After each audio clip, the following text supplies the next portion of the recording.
The house at the end of the road was abandoned. No one had lived there for years, but it wasn't decrepit. It was beautiful. The whole city had adopted it. Technically, it was owned by some faceless, forgotten family, a family that had not lived in the town for some decades now, but no one in any city council position would ever dare talk about buying the land back and tearing the place down. The family before had owned the house and the 3 acres of land it sat on for several generations. It was a 2-story, Tudor-style home built at the end of a short road. The land surrounding it had always been lush, if not modest, with carefully tended lawns and a spacious backyard. Obviously, the family had already been more well-off than most before one of them hit big money in the lottery in the late 80s. After the windfall, they moved out of the town into some bigger, richer neighborhood in a different state. However, the home was never put up for sale. And it was indeed a home, abandoned or not. It was a home for many.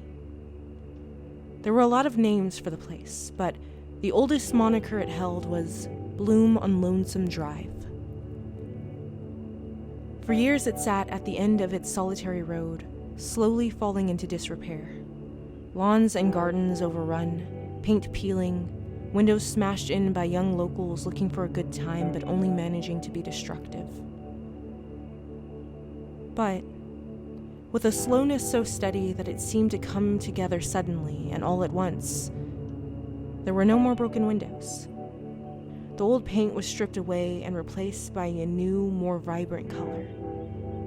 The grass was still wild, but no longer overgrown, and flowers began to bloom on bushes that were not there before. The door was replaced.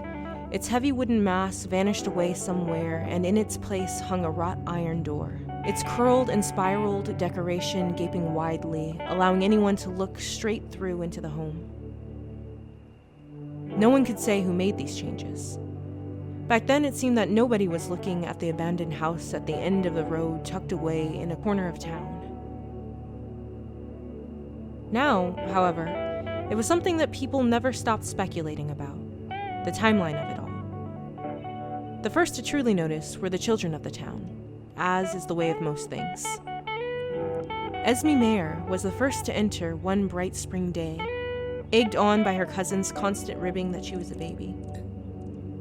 She screwed up her courage tightly and marched up the front steps, barely shaking at all, stomping onto the freshly painted porch and knocked on the iron door before she could think of how scared she was.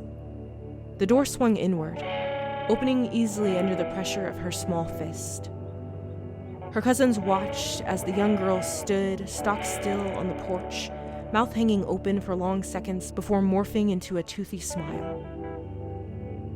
Esme walked into the home without a backwards glance, deaf to the protest and alarm of her cousins on the street behind her.